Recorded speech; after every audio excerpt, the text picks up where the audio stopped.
तो friends, exam गुरु YouTube channel में आपका स्वागत है। मैं प्रदीप। आज की वीडियो हमारी संसद का सेकंड पार्ट राज्यसभा की है। लोकसभा की मैं ऑलरेडी बना चुका हूं। अगर आपने नहीं देखी है तो आप उसको जा करके देख सकते हैं। लिंक आपको डिस्क्रिप्शन बॉक्स में और कमेंट बॉक्स में मिल जाएगा। तो फ्रेंड्स, जैसे देखिए, राज्यसभा राज्यसभा क्या होती है? ये संसद का उच्च सदन होता है। यानी कि जो राज्यसभा होती है वो संसद का एक अपर सदन होता है।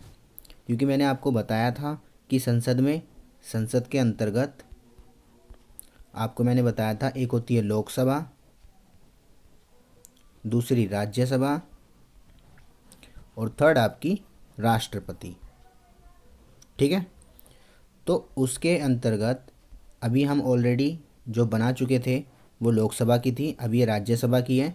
लोकसभा को निम्न सदन कहते हैं और राज्यसभा को उच्च सदन कहते हैं। ठीक है, अब राज्यसभा के सदस्यों की नियुक्ति जो होती है वो कहाँ से होती है?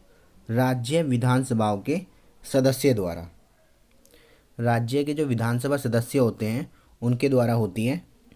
ठीक है, इसमें प्रत्येक 2 वर्ष में 1/3 सदस्य सेवानिवृत्त हो जाते हैं।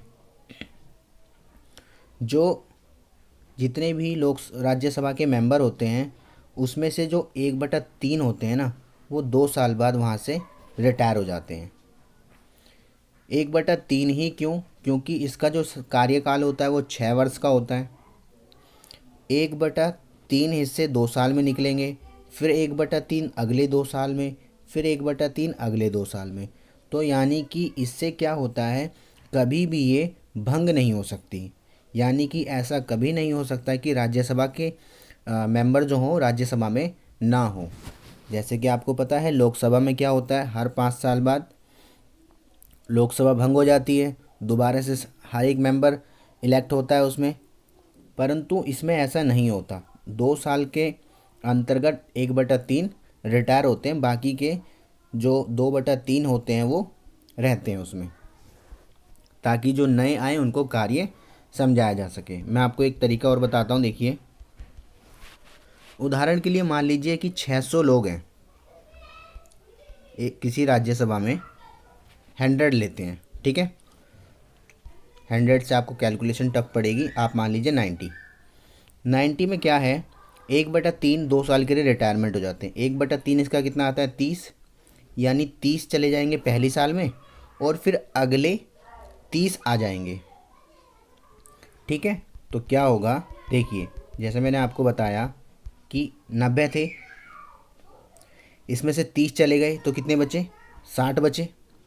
अब 30 इसमें से चले गए, माइनस हो गए 30, 60 बचे। अब इसमें क्या होंगे, फिर नए 30 आ जाएंगे। नए 30 आएंगे तो फिर दोबारा से 90 हो जाएगा। फिर अगली बार जो बचे हुए 60 हैं उसमें से 30 जाएंगे। तो इस तरीके से क्या होता है, हर 2 साल में 1/3 सदस्य निकल जाते हैं, रिटायर हो जाते हैं और नए 1/3 सदस्य आ जाते हैं। जिसकी वजह से क्या होता है, जो पुराने लोग होते हैं वो नए लोगों को कार्य समझा देते हैं। आप ऐसे समझ सकते हैं। ठीक है फ्रेंड, चलिए आगे है कि ये कभी भंग नहीं हो सकती। मैंने आपको बताया कभी भी ये भंग नहीं हो सकती। यह एक स्थायी सदन होता है, परमानेंट हाउस कहते हैं इसको। राज्यसभा के सदस्यों को कार्यकाल 6 साल का होता है, यानी कि 6 साल के बाद इनको सेवानिवृत्ति मिलती है। उपराष्ट्रपति राज्यसभा का पदेन सभापति होता है, जिसे हम अध्यक्ष कहते हैं। यानी कि जो उपराष्ट्रपति होता है, वाइस प्रेसिडेंट होता है, वो राज्यसभा का पदेन सभापति होता है। यानी कि राज्यसभा में अध्यक्षता कौन करता है, वाइस प्रेसिडेंट। ओके, चलिए आगे। राज्यसभा के उपसभापति बनने के लिए राज्यसभा के सदस्य उनको चुनते हैं। जो उपसभापति बनेगा, यानी राज्यसभा में जो स्पीकर होता है, एक तरीके से जो बैठता है चेयरपर्सन, उसको कौन चुनता है, राज्यसभा के लोग ही चुनते हैं। यानी कि राज्यसभा के सदस्य चुनते हैं। इनकी योग्यताएं क्या होनी चाहिए? इनकी योग्यता पहली तो भारत के नागरिक हों। ठीक है, दूसरी कम से कम आयु उनकी 30 वर्ष हो, यानी 30+ एज होगी, तभी वो राज्यसभा के उपसभापति के रूप में नियुक्त हो सकते हैं। ओके, चलिए नेक्स्ट। अब मैं आप में इसको जो मैंने बताया था कि राज्यसभा जो इलेक्शन होता है इसमें कैसे नियुक्त किए जाते हैं, यानी कि राज्यसभा के मेंबर कैसे बनते हैं, तो देखिए इसमें मैं आपको थोड़ी सी और डिटेल दे देता हूँ कि मैंने आपको बताया था राज्यसभा के सदस्यों की नियुक्ति राज्य विधानसभा के सदस्य करते हैं, पर वो कैसे करते हैं। देखिए सबसे पहले इनका जो भी वीडियो को देख रहे हैं वीडियो को लाइक करें, शेयर करें। ठीक है फ्रेंड्स, ये आपका कर्तव्य बनता है कि आपको वीडियो लाइक करनी चाहिए और शेयर करनी चाहिए। चलिए देखिए, किसी राज्य में कितनी सीट चुनाव होती है मैं आपको बताता हूँ। सबसे पहले राज्यसभा में किसी राज्य में कितने सांसद होंगे उस राज्य की जनसंख्या के हिसाब से तय किया जाता है। यानी कि राज्यसभा में जो सांसद होते हैं वो कहाँ से होते हैं, राज्य से होते हैं। मैंने बताया था राज्यसभा से। तो राज्यसभा कितनी बड़ी है, यानी कि वहाँ पे कितनी पॉपुलेशन के अकॉर्डिंग बनाए गए मेंबर हैं, उसी हिसाब से राज्यसभा में वहाँ के सांसद चुने जाते हैं। जैसे मैंने बोला, मान लीजिए उत्तर प्रदेश की पॉपुलेशन ज़्यादा है यूपी की, तो इसका मतलब वहाँ से ज़्यादा सांसद आएंगे राज्यसभा में। ठीक है, चलिए आगे सेकंड क्या है, राज्यसभा के सदस्यों का चुनाव राज्य विधानसभा के चुने हुए विधायक करते हैं। यानी कि जो राज्यसभा के सदस्य होते हैं उनका चुनाव कौन करता है, जो राज्य विधानसभा में चुने हुए विधायक होते हैं।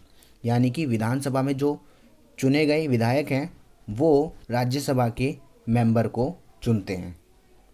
ठीक है, प्रत्येक राज्य के प्रतिनिधियों की संख्या ज़्यादातर उनकी जनसंख्या पर निर्भर करती है।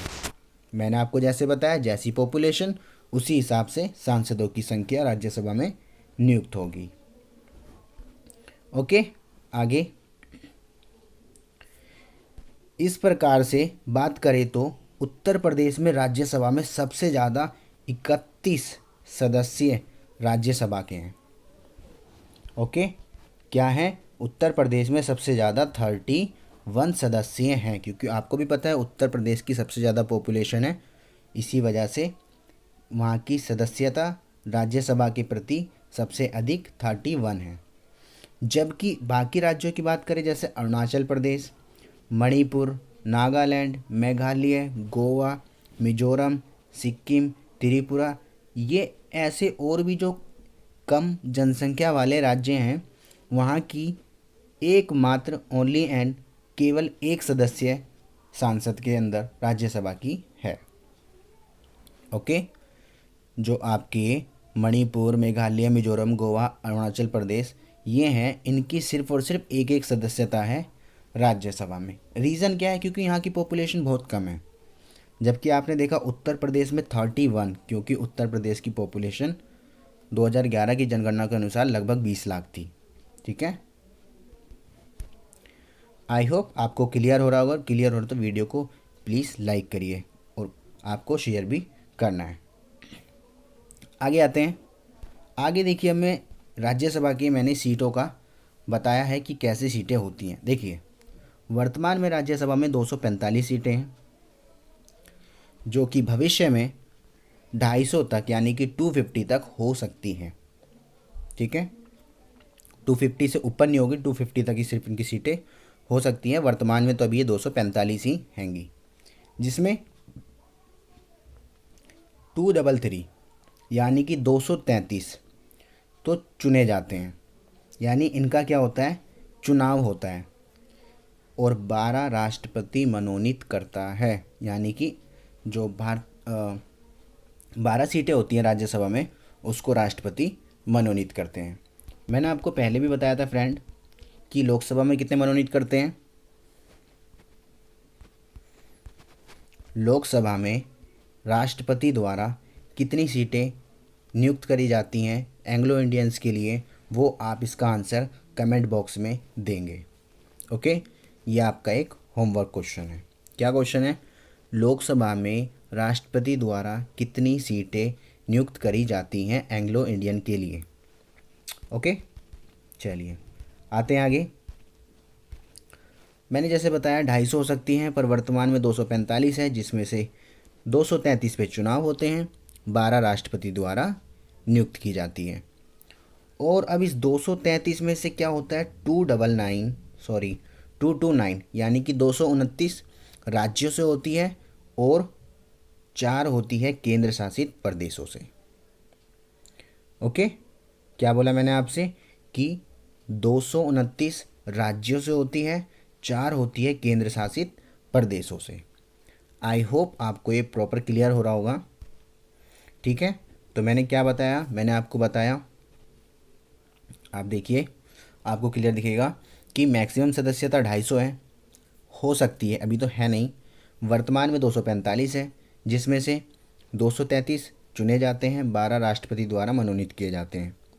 233 में से 29 राज्यों से होते हैं, स्टेट से होते हैं, और 4 यूनियन टेरिटरीज दैट मीन केंद्र शासित प्रदेशों से। ओके, चलिए नेक्स्ट आते हैं इम्पोर्टेंट पॉइंट्स पे। कुछ इम्पोर्टेंट पॉइंट क्या है, देखिए जैसे कि अगर हम बात करें कि भारत के पहले सभापति कौन थे, तो वो थे राधा कृष्णन। ठीक है, राधा कृष्णन थे भारत के पहले सभापति। और बात करें पहले उपसभापति कौन थे, तो वो थे S V. Krishnamurthy Rao. Okay, S V. Krishnamurthy Rao, ये भारत के पहले उपसभापति थे। अब आपसे पूछा जाए वर्तमान में कौन है, तो वर्तमान में कौन है, वेंकैया नायडू। वर्तमान में वेंकैया नायडू राज्यसभा के उपसभापति हैं। और अगर आपसे पूछा जाए एक्स कौन थे इनसे पहले, तो इनसे पहले थे Hamid Ansari. Okay friend, I hope आपको ये क्लियर हुआ होगा, समझ में आया होगा। अगर आपको ये समझ में आ रहा हो तो वीडियो को ज़रूर लाइक करिएगा, शेयर करिएगा। अब मैं आपको एक लोक सेवा आयोग समिति के बारे में थोड़ा सा बताता हूँ। लोक सेवा आयोग समिति है क्या? लोक सेवा आयोग समिति जो बनती है उसमें टोटल 22 सदस्य होते हैं, जिसमें से 15 होते हैं आपके लोकसभा के और 7 होते हैं कहाँ से, 7 होते हैं आपके राज्यसभा से। ठीक है, टोटल इस लोक सेवा आयोग में कितने होते हैं, 22 सदस्य होते हैं, जिसमें से 15 आपके होते हैं लोकसभा के और 7 होते हैं राज्यसभा के, टोटल 22 हो गए। ये क्या होता है, इसमें जो नेता होता है ना इसका, वो हमेशा आपका विपक्षी दल का नेता होगा। सपोज अभी जो गवर्नमेंट है वो बीजेपी की है, तो इसमें नेता किसका होगा, विपक्षी दल का। जैसे कि अभी गुलाम नबी आज़ाद को बनाया था, तो वो विपक्षी दल के नेता हैं कांग्रेस की तरफ से बने हैं वो। ठीक है, वो क्यों होते हैं, जो सरकार कार्य कर रही है उनकी देखरेख कर सके, कि सरकार अगर कोई गलत काम कर रही है तो वो उसके खिलाफ जा सके। तो विपक्षी दल का नेता होता है। इनका काम क्या होता है, इनका काम होता है कि मंत्रालयों के जो व्यय हैं, यानी कि जो मंत्रालय के खर्चे हो रहे हैं, एक्सपेंसेस हो रहे हैं, या कैग जो होता है, कंट्रोलर ऑडिटर ऑफ जनरल की रिपोर्ट पे विचार विमर्श करना, कि जो कंट्रोलर ऑडिटर ऑफ जनरल है, कैग है, या मंत्रालय के एक्सपेंस हो रहे हैं उसका ऊपर विचार विमर्श करना, उसके बारे में डिस्कस करना, ये काम होता है लोक सेवा आयोग समिति का। ठीक है, जैसे हम लोग भी तो अपने घर में देखते हैं कितना एक्सपेंसेस हुआ, इसी तरीके से कंट्री के अंदर जो सरकार होती है वो क्या करती है, कितना एक्सपेंस कर रही है या क्या कैसी रिपोर्ट दे रहे हैं, उसके बारे में विचार विमर्श करना, या उसके प्रति कोई अगर समस्या आती है तो उसके बारे में जानकारी प्राप्त करना, ये सब काम होता है लोक सेवा आयोग के समिति अध्यक्ष का। ओके फ्रेंड, आई होप आपको ये क्लियर हुआ होगा। अब इससे रिलेटेड अगर आपको कोई भी डाउट होता है तो आप कमेंट बॉक्स में लिख सकते हैं, मैं उसका आंसर दे दूंगा। अगली वीडियो जो हमारी होगी वो आपकी होगी राष्ट्रपति की, क्योंकि इसमें मैंने आपको संसद में लोकसभा और राज्यसभा दोनों की वीडियो बना दी है। थर्ड आपकी राष्ट्रपति की होगी, फिर आपका संसद कंप्लीट। अगर आपको कोई भी डाउट है, कुछ क्वेरी है, तो आप कमेंट बॉक्स में ज़रूर लिखें। ओके फ्रेंड्स, मिलते हैं फिर अगली वीडियो में। अभी के लिए हैव अ नाइस डे।